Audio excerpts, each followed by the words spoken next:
With the 140th pick, the Green Bay Packers selected someone I was shocked to see last this long. Zach Tom, who is an offensive tackle at Wake Forest, he's someone where personally for me, like when I was evaluating him, I kind of felt like really some people have him as a first grade talent. I don't know if I see that. First round grade seems a bit high to me. Well, he went round 4, which was way low for me. So I thought he would have been gone before way before this point. I think he has some stuff that's really good about his game. And again, if you want to look at his advanced numbers and things like that, against a bit of a weaker competition for sure, but his numbers were really good, and that's something that does translate well to the NFL, and he's gotten better every single year. All 4 years, he's improved in run blocking, he's improved in pass blocking, and then obviously overall. So, penalties were a bit up last year, but other than that, he was someone who was, his numbers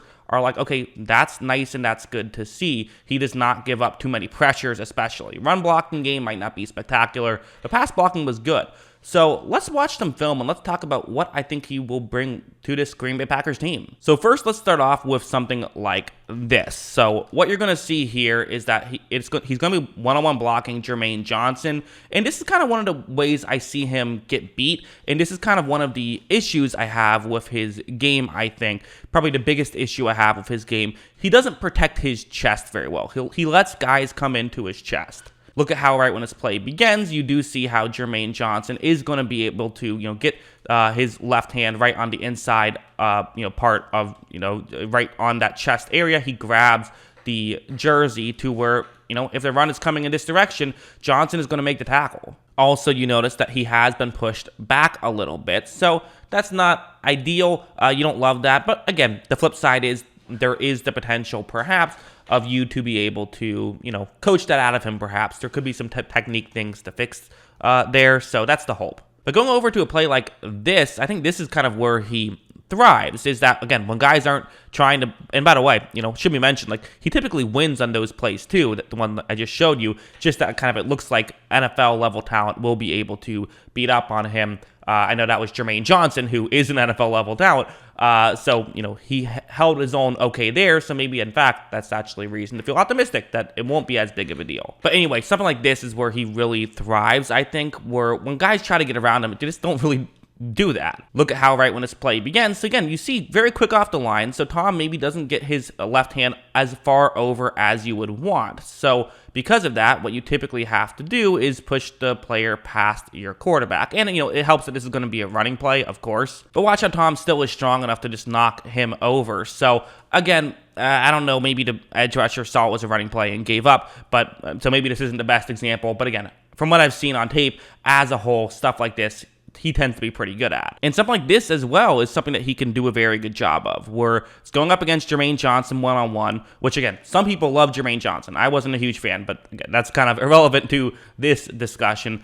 So it's a one-on-one block here, and watch what happens. You see, really, you're going to see Tom get that inside, get to the inside very quickly to where he can set the edge and allow for a run to be had here if they want it, right? If the halfback goes in that direction, there definitely is a bit of a gap for him to do so. And this is a really good block against a guy who just got drafted in the first round due to his run defense primarily. As you see, Tom does do a good job of just being able to, not allow Johnson to really get there, and he clears up a gap for his running back to run through. So, and this is in the running game, where I've said is not necessarily as much of his strength. Something like this, where what's going to happen here is it's going to be a one-on-one block, and watch what's going to happen. So as you see, right when this play begins, you see how 55 is, what is he going to do here? Looks like he's going to try to get to the outside. This is kind of one area where I think that Tom's kind of strategy and his, the way that he plays, his play style can come into effect in a negative way,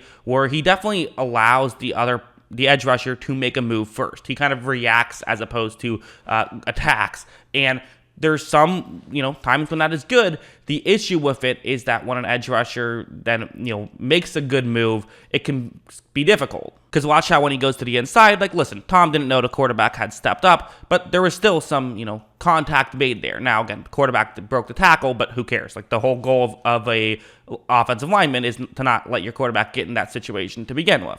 Again, you could argue it was the quarterback's fault for putting himself in that situation. To some degree, it certainly was. But again, you saw him kind of with that strategy, got beat a little bit.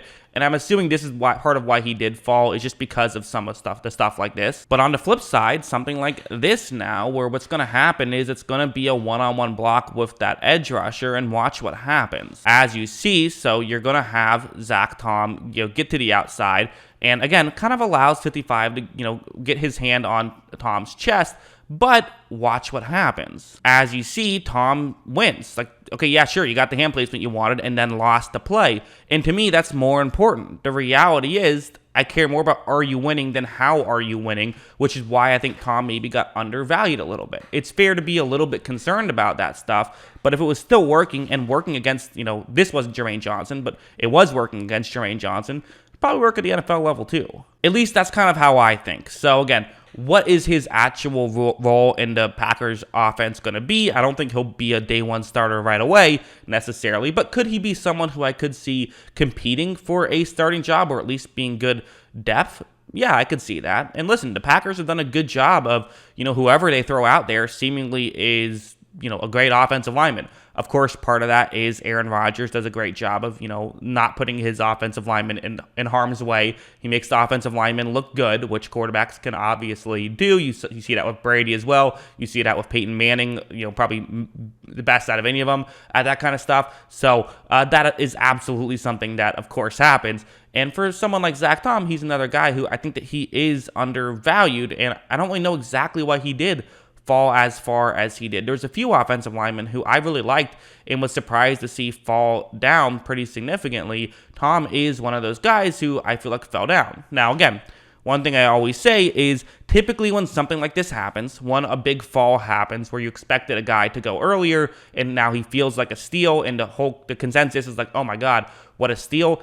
Typically, they're not steals. Like, that's just, again, sometimes they are, but typically they aren't. Typically, there's a reason, the NFL, they're smart. They have a lot of smart people there. And the reason why so many different teams passed on a guy is because that guy wasn't actually as good as the media thought they were. The flip side, for someone who's a reach, actually typically those guys, and I've talked about this before, made a whole video on it, in fact, but typically guys who are reaches tend to be reaches, but guys who are steals don't often tend to be steals. That's just, again, not always, but typically. But maybe this is one of the exceptions, which I could see because there are exceptions to that rule.